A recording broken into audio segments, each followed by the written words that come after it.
Hello everyone, I'm going to go through all 19 ascendancies that are being added to the game and talk about potential archetypes and builds for all of them. We're going to start with the Gambler. I don't think there's enough people talking about the Gambling Ascendancy. There's two reasons for this, I believe. One is that it's not easy to understand. For example, when somebody looks at this node, which is 15% chance to deal triple damage, 30% chance to deal double damage, and 25% less damage, it's not apparent to everyone that that is exactly 16.66% increased damage for the average build. You know, it's got a bunch of confusing stuff like that, where you have to do some math to figure out whether or not it's actually good. Luckily, I can do most of the math for you, so we don't have to deal with that. The strongest node in the entire Ascendancy by far is this one over here. 50% chance to treat enemy elemental resistance values as inverted. In my opinion, if you are not grabbing this node and therefore also grabbing this one by extension, there's no reason to play Gamblers. And why this node is so strong, let's say you normally do 100 damage, right? All bosses, pinnacle bosses in this game, unless it's like Cortex or something, have 50% elemental resistances. So let's just say 50% DR. If you do not have this node, you will do 50 damage with your first shot, 50 with your second, 50 with your third, and 50 with your fourth. So for a total of 200, you've lost half your damage. That makes sense.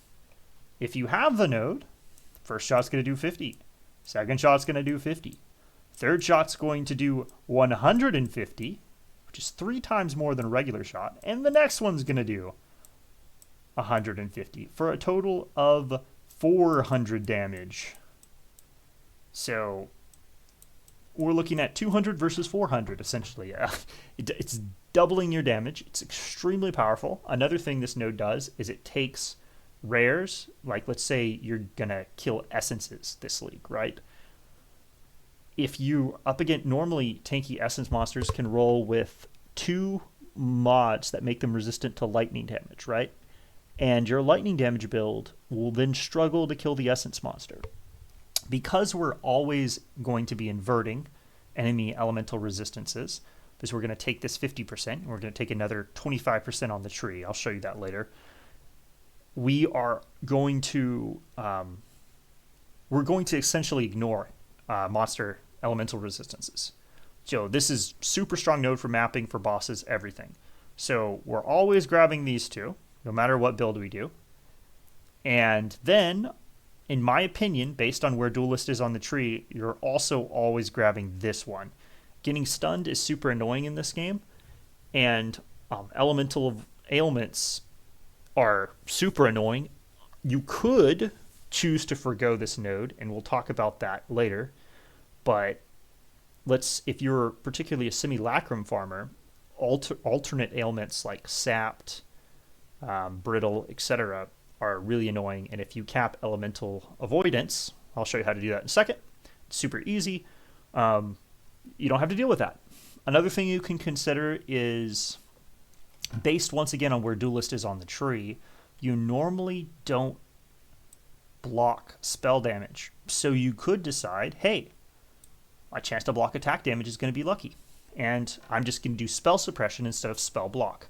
Because you're Duelist, you have easy access to spell block. So, in my opinion, the easiest way to do a build like this is to copy and paste somebody's build from, yoink somebody's build from POE Ninja, and just pick any Lightning Strike Slayer, right? That's where I got this from. He just really quickly took someone's day 1 solo self-found Slayer and copied this over. Now, what I've done is I've turned every single Ascendancy node that Gambler has, and I've turned it into a jewel, right? And to show you how much stronger Gambler can be, how much stronger the Lightning Strike archetype can be with the Gambler Ascendancy nodes. For example, this is just the 50% chance to treat enemy monster elemental resistances as inverted. It is a 58% DPS increase for this build. Absolutely massive. And that's already including the fact that we're already treating 25% of the monster's elemental resistances as inverted. And yeah, just super strong. I also put in the 15% chance to deal triple damage node here. So on average, you can see that it's showing 17% here because I had to add a bunch of strength to make Path of Building accept it, because there's no triple damage currently in Path of Building as a single stat line. I had to add the line from Magister's Belt, but that's not important. But yeah, so pretty much every single node that we have access to is super good. Now, this one I was experimenting with. Unfortunately, I can't add the downside of your damage is unlucky. That's going to mean more if you're doing lightning damage than if you're dealing cold and fire, which you could rework lightning strike, since all your damage is coming from your claw, to be almost purely cold or fire. Another option is you could do a non-trinity build that goes a pure physical claw, which is harder to make, but you could go pure physical claw, convert all the damage to lightning.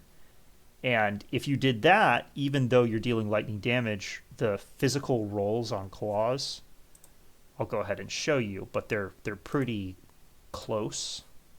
So you would get less variance, and then it would be worth taking the damage is unlucky node. So here we are, Imperial Claw. Let's just make a mirror tier Fizz Claw real quick. It's not really going to matter how good the claw is, but just for argument's sake, we'll make it very, very good. Where's attack speed? It's not really mirror tier, but you get what I'm saying. It's perfectly rolled. Just no synthesized mod and stuff. So you see we're rolling between 232 to 503. If we're doing pure lightning damage, we're rolling between like 1 and 800 or something crazy like that, right? So there's much less variance, so it could potentially be worth it. Now, in general, I don't think we're going to get the critical is lucky on both builds. Mostly we're just going to be taking advantage of the inversion. But yeah, so as you can see, the damage is definitely looking like it's there. It goes up by a lot just by checking the inversion. And then another trick we can do, we can grab this life wheel, which we're grabbing anyway, for chance to avoid elemental ailments. We get 16 here, and then we get another 8. So that's 24%.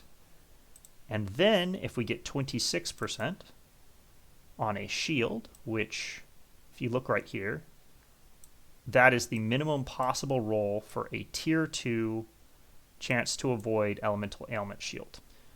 And if we do that, we are ailment capped just for one mod on a shield, which is super great.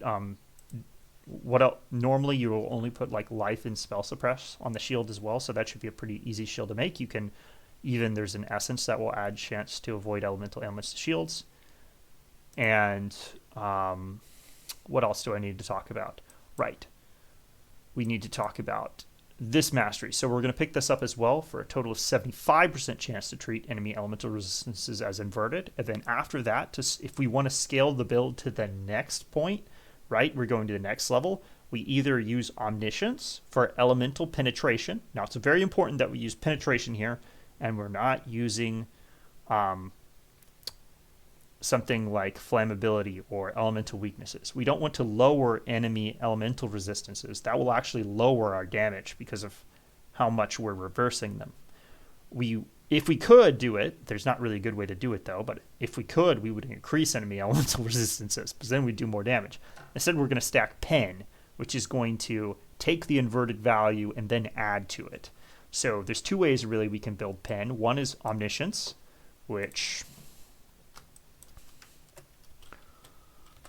crystallize Omniscience. So what this does is it gives us Ellie Pen for every 15 Omniscience, and we stack stats. It's an attribute stacker build, so we just get rings that say nothing but increased strength, increased intelligence, increased dexterity. We go all out, stacking as many attributes as we can. We equip this amulet, and we're good. Now, generally it's an expensive amulet though, and this might be it's only a 1-month league. Who knows how long everybody's going to stay interested in it, so Omniscience might stay very expensive. Other option is Shroud of the Lightless. So Shroud of the Lightless says penetrate 4% elemental resistances per Abyss Jewel affecting you. So what we can do is we can take all of our jewel sockets, we can put Abyss Jewels in them. Realistically speaking, you should be able to get 4 at least. And then you can also get a Stygian Vise for another one, so 5. Then you'll have one. You'll unfortunately only have a 5 link, but it would still be worth it. And you could have, and potentially you could even have a, what's the name of the belt I'm thinking of? There's a belt with 2 jewel sockets in it. Why is that?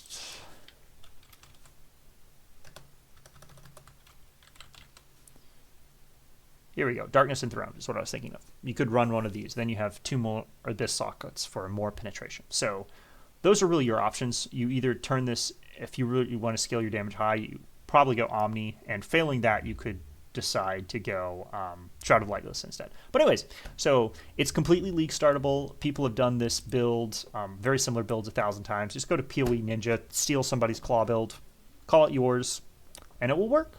So I'm going to talk about the Corruption Ascendancy next. So that'll be an interesting video. See you all later.